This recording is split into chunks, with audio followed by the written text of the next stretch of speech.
You might think you need a bunker or a truckload of canned beans to be a prepper, but that's a stereotype. Let's smash it. You see, prepping isn't about fear, it's about foresight. It's about being ready to face life's curveballs, whether they're as mundane as a flat tire or as major as a natural disaster. And guess what? You're probably already more prepared than you think. Let's talk about everyday prepping. This isn't about spending your life savings on a bunker or turning your basement into a fortress. It's about making small, smart choices that build your resilience over time. It's about taking the things you already do and tweaking them just a bit to give yourself an edge when things go sideways. Take your pantry, for example. Do you keep a decent stock of foods you regularly eat? That's prepping. Ever charged your phone or laptop before a big storm just in case the power goes out? That's prepping too. Or maybe you keep a spare tire and jumper cables in your car. Guess what? You're a prepper. But here's where the stereotypes come in. Prepping has been portrayed as an extreme lifestyle populated by people with a bunker mentality. But that's not the reality for most of us. Yes, there are people who take it to an extreme, just like any interest or hobby, but you don't need to be one of them to reap the benefits of being prepared. So let's clear up some misconceptions. Prepping isn't about fear, it's about freedom. The freedom that comes from knowing you can handle whatever life throws at you. It's not about hoarding, it's about having enough. And it's definitely not about isolating yourself from the world. It's about being able to help others when they need it most. So, whether you knew it or not, you're already on your way to becoming a prepper. And in the next sections, we're going to show you how to take those everyday habits and turn them into powerful survival strategies. Because being prepared doesn't mean changing who you are. It just means becoming the best, most resilient version of yourself. One of the easiest ways to prep is something you're probably already doing: keeping a stocked pantry. Now let's talk about how you can turn this everyday habit into a powerful survival strategy. Imagine your pantry as a safety net. It's not just about having extra cans of soup or boxes of pasta for when you're too busy to shop. It's a buffer against unexpected events like snowstorms, power outages, or even a sudden job loss. Now, building a deep pantry doesn't mean you need to start buying food in bulk or investing in expensive freeze-dried meals. You can do it just by doubling up on what you already buy. For example, if you're picking up a can of beans, grab 2 instead. If you're buying a box of cereal, get an extra one. Over time, this will give you a cushion of food that can last for weeks or even months. Now you might be thinking, how am I going to keep track of all this extra food? Well, the good news is you don't need a spreadsheet. You can manage your pantry easily with a simple rotation system.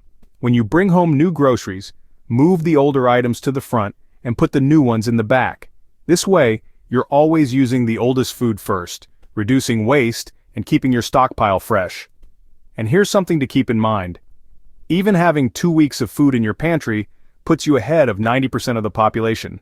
Most people only have a few days worth of food at home, so if there's a disruption in the food supply, you'll have a buffer while others might be scrambling. So, you see, just by doing your regular grocery shopping, you're already a step ahead in prepping. It's not about hoarding or fear, it's about being practical and prepared. And the best part, you're not just prepping for a potential disaster, you're also creating a safety net for everyday life, giving yourself peace of mind and the freedom to handle whatever comes your way. What's in your bag right now? You might be surprised to learn how many essential survival items you're already carrying. Let's start with your car. It's not just a vehicle, it's a mobile survival kit.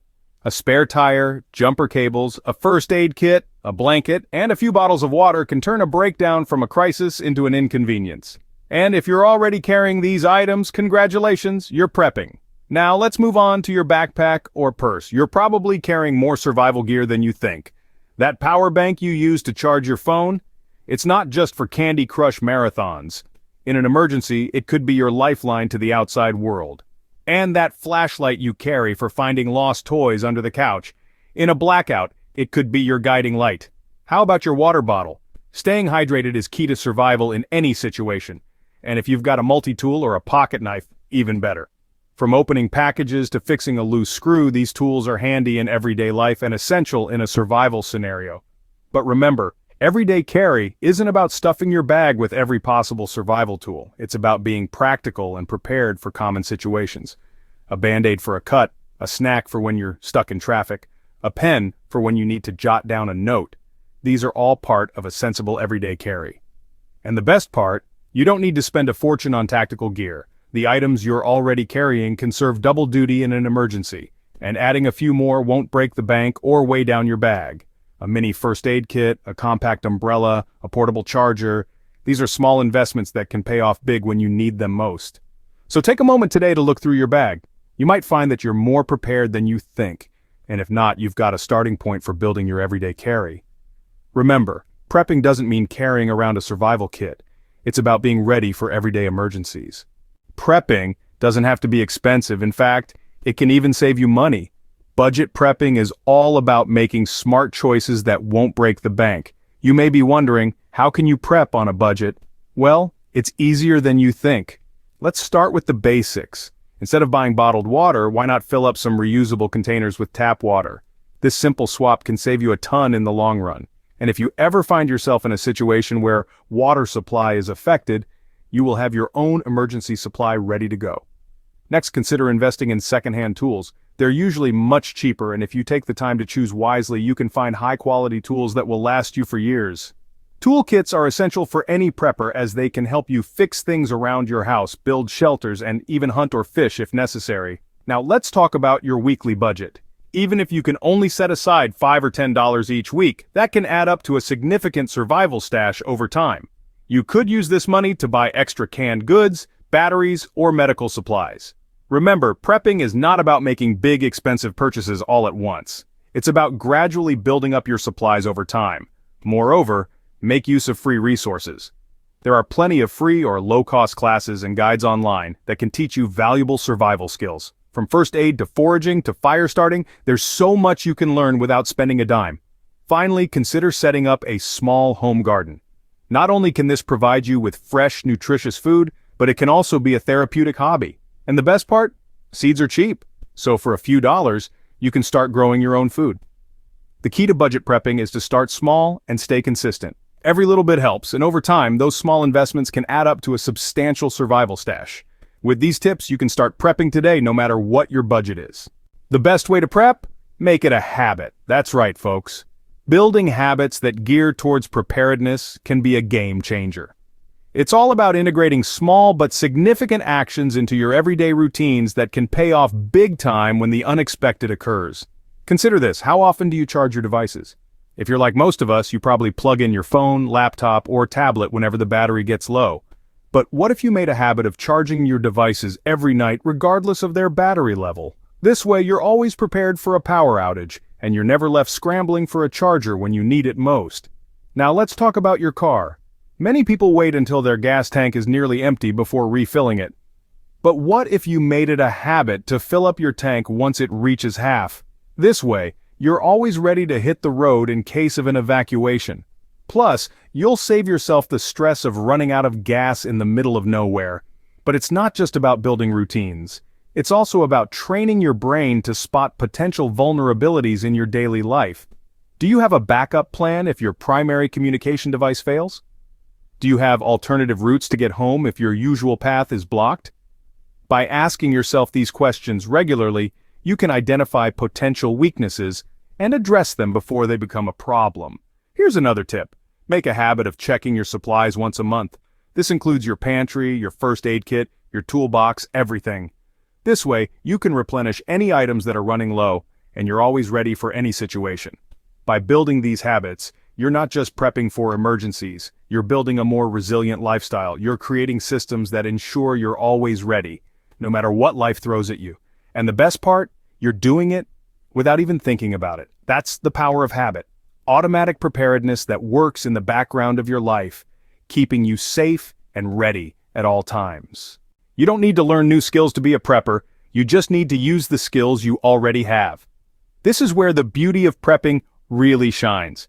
It's not about adding more to your to-do list, it's about recognizing the inherent value in the things you're already doing. Think about it. Do you enjoy cooking from scratch? Do you find satisfaction in growing a few herbs on your windowsill? Do you feel a sense of accomplishment when you fix a broken tool or mend a piece of clothing? Believe it or not, these are all prepper skills. Yes, you heard that right. These everyday activities that you enjoy are actually helping you become more self-reliant, and here's the great news. It's not about becoming an expert in everything. It's about strengthening these skills you already have and enjoy. So if you love cooking, Consider learning a few new recipes that use shelf-stable ingredients. If you have a green thumb, why not try growing a few more herbs or even some vegetables? If you're handy with tools, you could take on slightly more challenging projects. These skills not only make you more self-reliant, but they also offer a sense of fulfillment and purpose. They can keep you grounded in times of uncertainty, and they can even save you money. And let's not forget, these skills also have a positive impact on your mental well-being by reducing stress and providing a sense of control. But here's the best part. By strengthening your everyday skills, you're not just preparing for emergencies, you're creating a lifestyle that is resilient and adaptable, no matter what life throws at you. You're not just surviving, but thriving in the face of adversity. Remember, prepping is not about fear, it's about empowerment. It's about recognizing the strength in everyday skills and using them to your advantage. It's about understanding that you already have what it takes to be prepared. By using your everyday skills, you're not just surviving, you're thriving. Prepping doesn't have to be scary. In fact, it can be empowering. Now we're going to talk about how you can prepare without scaring your family. First and foremost, let's consider the language we use.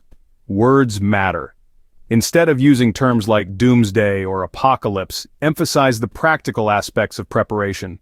Try phrases like being ready for a blackout, preparing for a storm, or having a plan in case of job loss. This shifts the focus from fear to practicality. Secondly, make preparedness a family affair. Involve everyone in the process. This could be as simple as assigning tasks such as checking the smoke alarms monthly or keeping the first aid kit stocked. By giving everyone a role, you're not only sharing the responsibility, but you're also making it a normal part of everyday life. Next, keep it light and practical. Show how preparedness can make life easier and more efficient. For example, keeping a well-stocked pantry means fewer last-minute trips to the grocery store. Having a flashlight in your car could come in handy when you drop something under the seat at night. These are simple, everyday scenarios that everyone can relate to. Also, celebrate small victories. When your preparations come in handy, point it out and celebrate it. Did your power bank save the day during a power outage? Did your extra food supply come in handy when you couldn't get to the store? Highlight these moments to show the practical benefits of being prepared. Finally, use resources and tools that are designed to educate, not scare. There are plenty of books, websites, and even games that teach survival skills in a fun and engaging way. Use these as a way to learn together as a family. Remember, the goal is to create a sense of empowerment and control, not fear and anxiety. It's about building confidence in our ability to handle whatever life throws our way. Remember, prepping is about being ready, not scared. After all, being prepared means being in control, and who doesn't want to feel more in control of their own life? So, as you can see, prepping isn't about panic. It's about paying attention. It's about building a deeper pantry, carrying everyday items that could save your life, and budgeting for survival. It's about forming habits that prepare you unconsciously and honing everyday skills that strengthen your resilience. It's about making preparedness a part of your lifestyle, calmly and practically. Start small, stay consistent, and integrate prepping into your routine. Before you know it, you'll be a prepper, without even trying.